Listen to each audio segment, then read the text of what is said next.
Hi, Kerry Deagle here. Hi, hi. Okay, now we can record. And today is Wednesday, November 17th.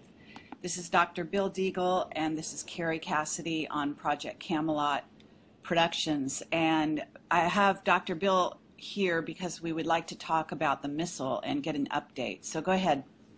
Yeah, there's a couple of layers of this. The first thing we have to do is use logic when we're going through this.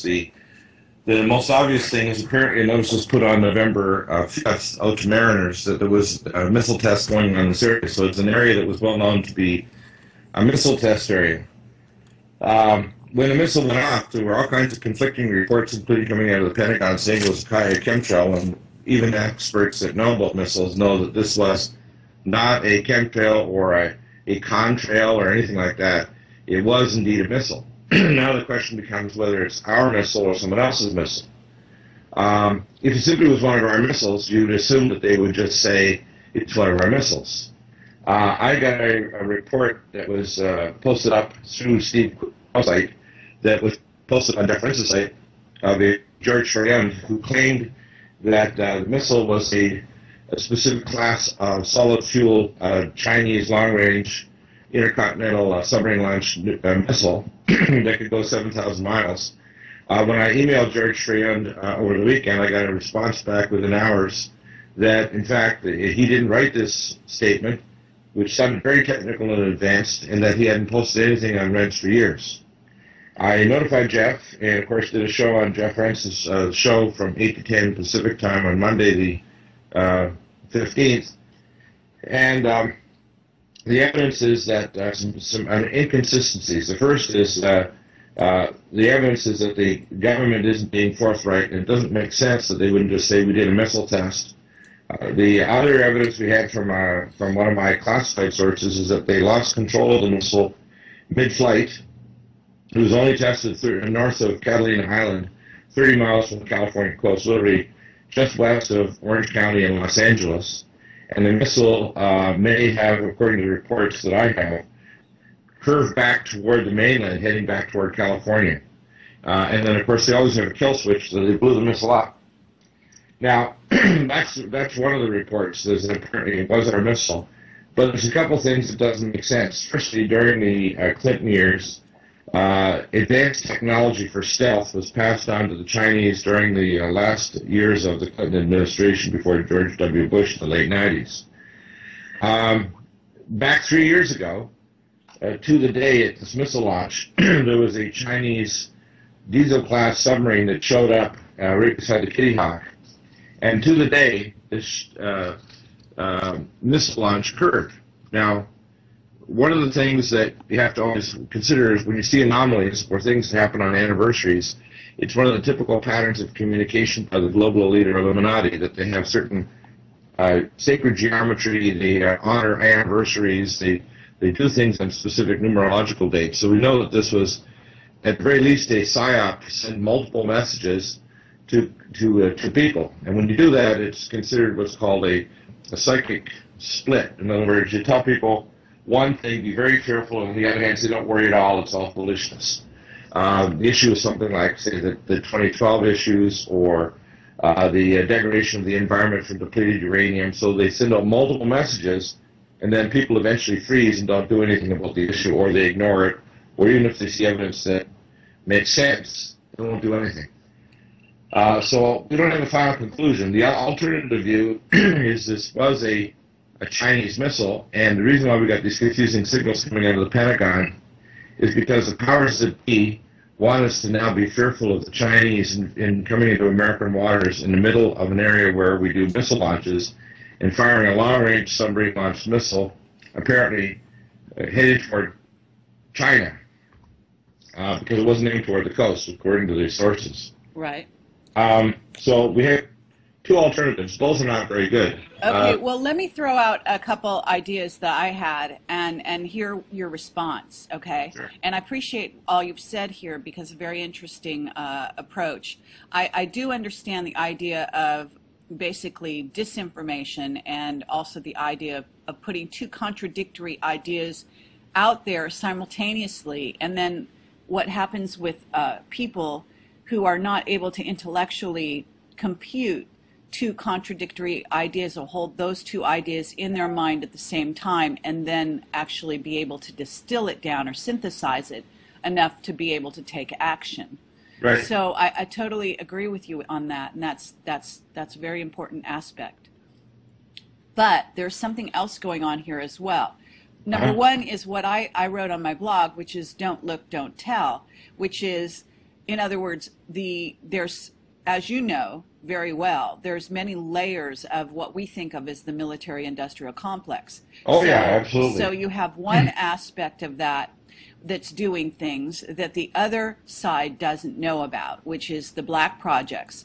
And so you might have a launch of a missile from a submarine for a purpose that we may not know about. It may be aimed at a UFO for all we know. It may be, it may be a shot across the bow. One of our new things like our chemical lasers or a weapon system called C3, which is a plasma bottle of plasma that vaporizes the target at 11 million degrees. It travels approaching the speed of light.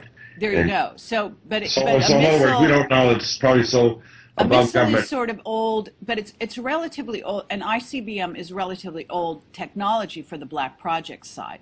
Yeah, in other words, maybe just being a good target for whatever they did, because they did blow it up. They did. Yeah. Okay. Because that wasn't visible to, I guess, to us, because they must have from my sources, which included the military, they did blow it up. Whether they hit it with some kind of weapon system or they hit a kill switch to blow it up with remote control, but apparently... So either they blew up their own missile or even perhaps someone else blew it up. Exactly, and we don't know. And when the Air Force coming, there was some concern that inside the military there was some control taken over the missile that turned it back toward California before it was blown up. That something was going on to make the missile not go out further out into the sea, but actually the missile curved back and headed toward California. And the Navy was in panic for a number of minutes before they finally managed to, whether they blew it up or something. Right here now, I could say, well, Chinese hackers hacked into it and redirected it, even though it was ours, back towards us, and at that point we had to destroy it. So there's a lot of different ways you can... Yeah, they have to hack into the naval computers. I don't think that's likely. I'll tell you what my probable guess... Yeah, but they did it during, during the South Dakota incident. I mean, that was notoriously, it was headed towards Iran, and it was the shipment was sent back. Tell us about the South Dakota incident again. What was that? Okay, I forget the name of the Air Force base there, but it's the famous incident. Well, you're talking about the one some years ago where there was a nukes coming from South Dakota that was flown down to Louisiana, Barksdale. Yes, I remember that. Exactly. Yeah, I remember that. So what they said then was that the Chinese hackers had accessed the online computers. Yeah, I don't buy that. Okay. I know that the Stuxnet virus had to be locked in by spies that actually took it with a USB transfer memory into those Siemens controllers for apparently somewhere like 10 million different computers inside China, and many thousands in Iran were taken over by the Stuxnet, and they managed to repair it, so they got it fixed pretty quickly. But I don't think the Chinese can hack into our military service computers. There's so many firewalls, and they've spent so many billions of dollars. I know some of the senior programmers because I worked with them for years in Colorado. They can't hack into our computers, but they can put a submarine in our waters and shoot off a missile. I have a suspicion. This is what I was going to say in the analysis. That we transferred so much space and other technology, it wouldn't at all surprise me that we transferred in the late 90s technology to the Chinese, and of course they would run with it, and with the technology transfers that we gave to them, could have stealth technology where they could be evading our Doppler radar, our sonar, and they also have a thing called a torsion field imaging system from space, which is very hard to evade though, because you can actually see the change in the flux fields of the flux lines of the torsion field. So you can actually tell what kind of submarine it is, even if it's at the deepest depths of the ocean. So I'll tell you what I suspect. Number one, I suspect that the U.S. government did this as a PSYOP, some section, to frighten the public to believe that the Chinese can or want to strike America with long-range missiles, and that their current saber rattling in the China Sea with their neighbors because they don't belong to Asia, the Organization of Asian States, that China's starting to get much more aggressive and that they want to act like a global empire. And what about the idea of QE2 and it being a shot across the bow? Because that seems to be yeah, like I think that it's a possibility. And so if we take possibility number one, let's say we assume that they did have stealth technology and they did surprise the American Navy 3 years ago when they popped up by the Kitty Hawk. Either number one, the powers that be pretended that they could do this and that we didn't see them for the purposes of affecting the public to believe that, or number two, they actually did have stealth technology which we transferred to them and they popped up by our Navy 3 years ago on the anniversary. The Chinese decided to go into this area where there's missile tests occurring, fire a missile on the anniversary, right at the QE2. I would think that's number one, the most likely, that the Chinese actually did fire a missile and that they did surprise our Navy, just like the buzzing of the aircraft carrier Kitty Hawk, I think was a year or so ago by Russian jets, and they even took pictures of the deck and showed the people running around trying to do something. Really? Okay. I think there's a degree of unpreparedness and incompetence in our Navy, and I think there also is some lack of talk between one of the lettered agencies that could see these actions or movements by submarines, say from the Space Command and the satellite imaging. Exactly. I mean, look, I have to say that whereas I think your analysis is a good one, I have to say it falls down when you bring in the black project side of things because exactly, which is why I put it out there, but then I say, well, the black projects, there's no way that they could do these things without being caught. So right. We're left basically with the thing is they want the people who don't know that there's black projects to believe that we're vulnerable for a purpose. Right. And I think that's what they're doing. I think it's really a psyop against the American public to frighten us so we won't cut our military. Yeah, and, well, there also could be, I mean, but there also could be, I mean, I'm throwing this out to you, the idea that it's also a psyop against a certain portion of our military. In other words, what people don't want to realize is that there is fighting going on within the ranks. And and who's going to get more money, who's going to get more control.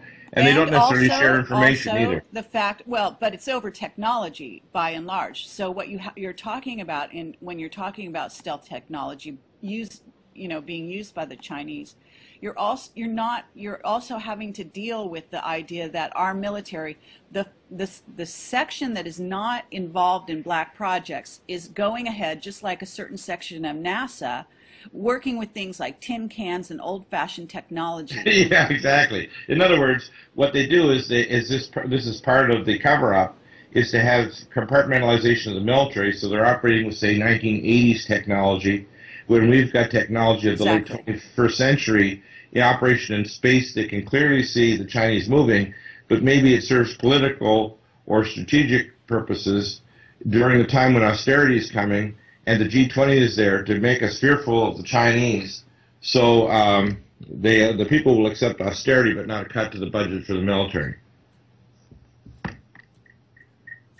So I would think it's the most probable thing is a psyop against the American public and that they want to make it look like the Chinese want to do this. The second option is that the Chinese really do have the stealth technology and popped up and it's a shot across the bow because of the G20 and the fact that America's doing quantitative easing.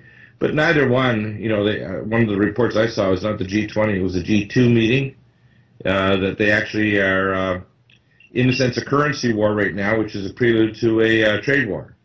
Right. And, well, I mean, for all intents and purposes, we're talking about a trade war that's been going on for quite a while. Oh, yeah, and I think that, I'll tell you what my guess is, the real mark is not China or America, per se, because there's backroom deals going on and other dirty deals. I think it's an attack against the consciousness and the viewpoints of the public, so that we can be fearful now of China as a new potential enemy. And, well, certainly China has, the idea, what we got from our witnesses is that China will be positioned for